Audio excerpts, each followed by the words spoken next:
Assalamualaikum warahmatullahi wabarakatuh. Perkenalkan, nama saya Alia Islami bersama rekan saya Yoga Eko Saputro dan Mas Anggar Armadijaya dari S1 Manajemen. Hari ini kami akan mempresentasikan dan menjelaskan mata kuliah Manajemen Industri Kreatif yang membahas soal 16 subsektor perekonomian industri kreatif di Indonesia. Perekonomian industri kreatif itu apa sih?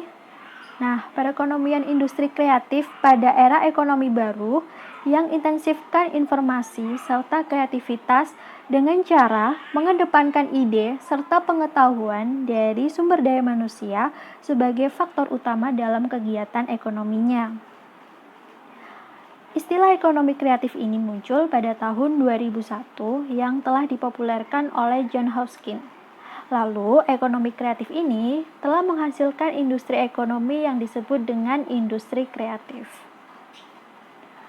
Ekonomi kreatif di Indonesia. Jadi, di Indonesia itu mempunyai badan ekonomi kreatif yang bernama Bikraf. Singkatan ya, sebenarnya Bikraf itu dari Badan Ekonomi Kreativitas yang merupakan badan yang pertama kali dibentuk oleh Bapak Presiden yaitu Bapak Joko Widodo, yang semula urusan ekonomi kreatif ini telah menjadi bagian dari Kementerian Pariwisata. Saat ini, Kepala Badan Ekonomi Kreatif ini dijabat oleh Bapak Triawan Munaf. Bikraf ini mempunyai tugas untuk membantu Presiden dalam merumuskan, menetapkan, mengordinasikan, dan sinkronisasi kebijakan ekonomi kreatif di bidang aplikasi dan games developer, arsitektur, desain interior, desain komunikasi visual, desain produk, fashion, film, animasi dan video, fotografi, kria, kuliner, musik, penerbitan, periklanan, seni pertunjukan, seni rupa, dan televisi dan radio. Ekonomi kreatif dan industri kreatif itu memiliki definisi yang berbeda. Untuk ekonomi kreatif, yaitu nilai tambah dari segi ekonomi, sosial, budaya, dan lingkungan yang berbasis ide yang lahir dari kreativitas sumber daya manusia. Jadi membutuhkan orang-orang yang kreatif dan berbasis pemanfaatan ilmu pengetahuan termasuk warisan budaya dan teknologi. Lalu untuk industri kreatif sendiri itu merupakan hasil dari output dari pemanfaatan kreativitas, keahlian, dan bakat untuk menciptakan nilai tambah, lapangan pekerjaan, dan peningkatan kualitas hidup.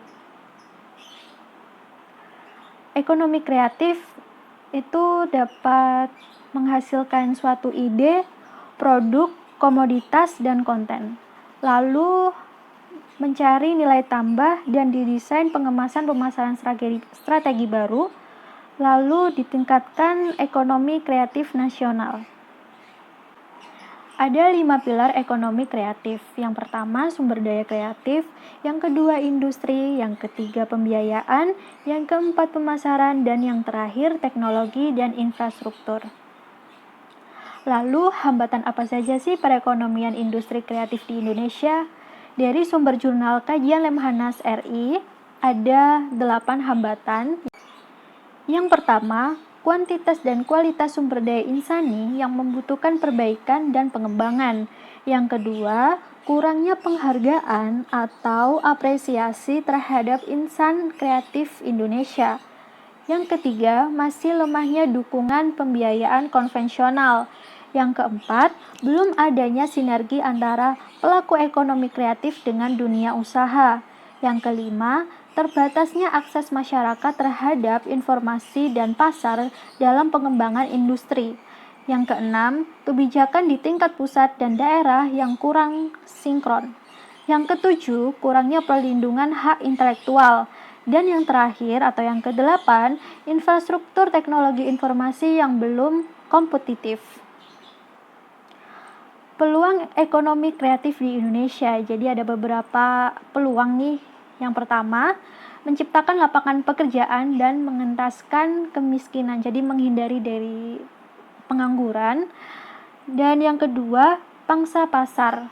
hasil industri kreatif baik lokal, nasional maupun global cenderung meningkat. Yang ketiga, ekspektasi konsumen terhadap produk industri kreatif semakin tinggi.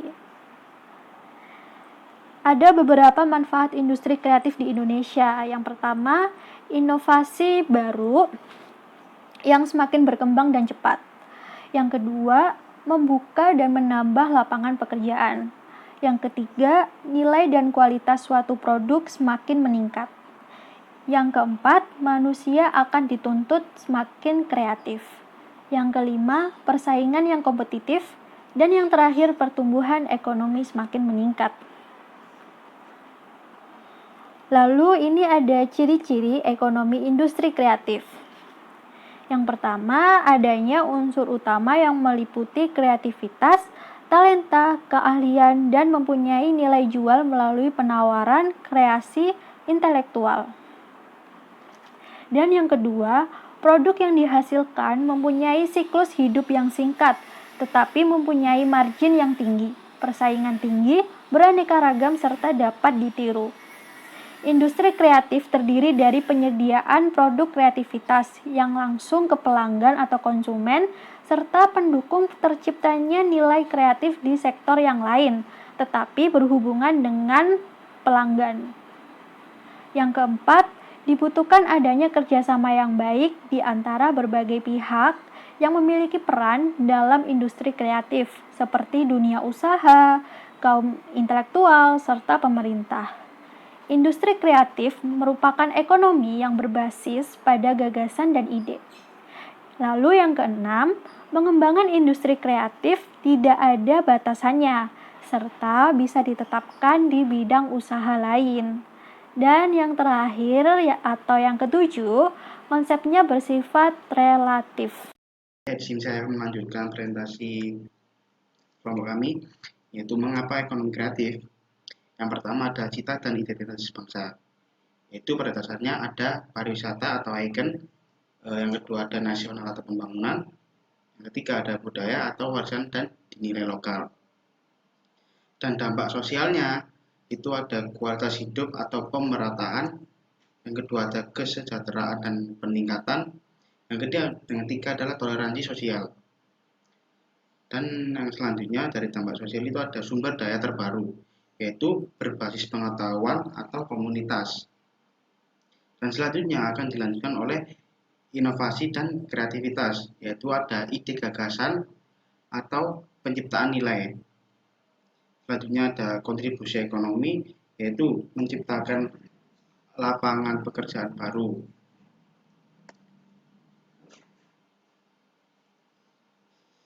Dan rantai nilai ekonomi industri kreatif yaitu ada kreasi, yaitu diantaranya ada ruang kreatif, sarana kreasi, dan klaster kreasi. Dan selanjutnya nyambung di produksi, yaitu adalah sarana atau alat produksi. Yang kedua ada SDM atau teknis produksi, dan diarahkan lagi pada bagian distribusi, yaitu ada struktur pasar. Yang kedua ada akses ke pasar, dan dilanjutkan lagi ke bagian konsumsi, yaitu adalah bagian marketing learning dan pengembangan pasar. Dan yang terakhir ada konservasi, yaitu adalah repositoris sebagai sumber ide kreatif pada siklus berikutnya. Dan ini bagian yang saling berhubung. Dari konferensi itu akan melaju ke rujukan bagi pendatang baru dan akan diarahkan lagi di bagian kreasi. Apabila terjadi kesalahan teknis pada bagian ini akan diputar kembali. Selanjutnya, hal yang dibutuhkan untuk membangun usaha industri kreatif yaitu ada 4. Yang pertama ada riset, edukasi, dan pengembangan. Yang kedua adalah akses modal. Yang ketiga adalah hak kelayakan intelektual bagi pembuka usaha. Yang keempat adalah pemasaran bagi produknya yang akan dibuat. Yang kelima ada tantangan perekonomian industri kreatif, yaitu yang pertama ada globalisasi dan perdagangan bebas yang menuntut daya saing tinggi. Yang pertama itu adalah semakin tingginya persaingan produk luar dan jumlah pesaing. Pasti apabila kami membuat produk pasti akan mempunyai pesaing dan itu jumlahnya sangat banyak. Dan kemajuan teknologi yang semakin cepat untuk memasarkan, untuk kita butuh teknologi untuk membantu memasarkan produk kita. Yang kedua adalah kualitas produk pesaing yang lebih tinggi karena sudah menggunakan perangkat teknologi. Ya, di antaranya yang perusahaan yang sudah mempunyai nama atau yang terkenal pasti sudah memiliki teknologi yang tinggi maupun nama yang sudah dikenal oleh masyarakat dengan adanya bantuan teknologi. Yang terakhir adalah kurangnya diminati produk dalam negeri sebagian besar masyarakat. Jadi kebanyakan masyarakat itu menyukai produk-produk yang di luar negeri dibandingkan dengan produk lokal yang dibuat oleh masyarakat Indonesia. Karena mungkin daya tariknya kurang kurang tersentuh di kalangan masyarakat.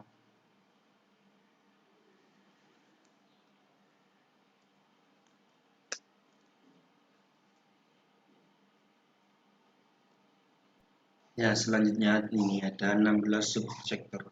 Yang satu, aplikasi dan pengembangan permainan. 2, arsitektur. 3, desain produk. 4, fashion. 5, desain interior. 6, DKV. 7, seni pertunjukan. 8, film, animasi dan video. 9, fotografi. 10, kria. 11, kuliner. 12, musik. 13, penerbitan. 14, periklanan. 15, seni rupa.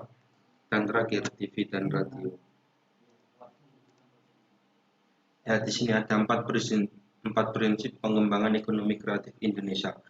1, menguasai ilmu pengetahuan dan teknologi. Di sini kita harus mengetahui ilmu pengetahuan dalam bidang ilmu pengetahuan tentang kreativitas agar ilmu pengetahuan kita bisa menyebarluaskan tentang kreatif yang ada di Indonesia dan menggunakan teknologi yang baik. 2, peningkatan literasi mengenai pola pikir desain. Nah, di sini kita harus membaca buku atau vlog tentang buku mengenai pola pikir desain agar desain yang kita buat tidak hanya itu saja, melainkan banyak yang kita miliki. 3, pelestarian seni budaya dan seni sebagai inspirasi. Di sini kita menjelaskan pelestarian seni dan budaya harus kita masukkan karena seni budaya sendiri memiliki inspirasi yang luas untuk bisa digunakan menjadi industri kreatif yang berada di Indonesia. 4, pengembangan dan pemanfaatan media sebagai saluran distribusi dan presentasi karya dan konten kreatif. Kita sangat membutuhkan media agar distribusi, presentasi karya dan konten kreatif kita bisa terkenal oleh masyarakat luar dan banyak peminat yang kita miliki. Selanjutnya, konsep indikator perekonomian industri kreatif. 1, kebijakan kreatif, visi dan misi kreatif, program ekonomi kreatif. Nah, di sini kita harus memperjelaskan dari kebijakan kreatif yang kita miliki. 2, infrastruktur kreatif, ruang kreatif, klaster kreatif, dan pasar. 3, pendukung, pendidikan kreatif, komunitas kreatif, lembaga pendanaan. 4, kapasitas kreatif, kelas kreatif, produk dan jasa kreatif, kekayaan kreatif. 5, kontribusi ekonomi, belanja kreatif, jumlah bisnis kreatif, lapangan kerja. Di sini kita menjelaskan sesuai unsur urutan yang dimiliki oleh konsep indikator perekonomian industri. Jadi kita harus memulai dari awal untuk mencapai tujuan yang kita inginkan, dari memulai membangun, mempunyai kreativitas, dan hasil akhirnya. Peran dalam pengembangan industri kreatif. Peran utama intelektual, mendorong penciptaan SDM kreatif. Di sini kita harus memiliki SDM yang banyak agar menciptakan kreatif yang banyak. 2, peran utama komunitas, wadah berbagai pengetahuan. Peran utama komunitas ini sangat penting bagi kita semua yang memiliki ide pengetahuan agar kita bisa saling cerita tentang pengetahuan yang kita miliki dan bisa kita kembangkan. Peran utama pemerintah, regulator, fasilitator, konsumen, dan investor. Peran utama pemerintah harus memiliki ruang bagi komunitas ataupun kalangan tua agar kita bisa difasilitasi sendiri dan bisa digunakan untuk memiliki wadah pengetahuan yang luar. Output kolaborasi, kita bisa mengoutputkan kolaborasi kita. 5. Peran utama bisnis ini yang sangat penting agar kita tercapai dari industri kreatif yang kita miliki. Tahap pengembangan ekonomi kreatif. Tahap ke-1 2005 sampai 2009. Ini menata kembali dan meningkatkan kesadaran dan apresiasi terhadap ekonomi kreatif di segala bidang yang ditujukan untuk meningkatkan upaya penciptaan nilai tambah berbasis budaya. Tahap kedua 2010 sampai 2014 menata kembali pengembangan ekonomi kreatif dan memperkuat SDM dan kelembagaan pengembangan ekonomi kreatif yang ditujukan untuk menciptakan iklim agar usaha yang kita miliki bisa kondusif bagi pengembangan industri kreatif. Tahap ketiga 2015 sampai 2019 ini kita bisa memantapkan pengembangan ekonomi kreatif dengan menekankan pencapaian daya saing kompetitif berlandaskan keunggulan sumber daya alam dan sumber daya lokal serta sumber daya manusia berkualitas dengan kemampuan pengembangan dan pemanfaatan ilmu pengetahuan dan teknologi yang terus meningkat. Tahap keempat 2020 sampai 2024 ini mengharusutamakan kreativitas dan mewujudkan daya saing global berlandaskan keunggulan kompetitif di seluruh wilayah Indonesia yang didukung oleh SDM yang berkualitas, sumber daya alam dan budaya lokal, industri berdaya saing, dinamis beragam dan berkelanjutan serta iklim usaha yang kondusif. Kita di sini memiliki kreativitas agar kita bisa mewujudkan daya saing global 2025. Ekonomi kreatif sebagai penggerak terciptanya Indonesia yang berdaya saing dan masyarakat berkualitas hidup. Sekian presentasi dari kelompok kami. Saya ucapkan terima kasih. Assalamualaikum warahmatullahi wabarakatuh.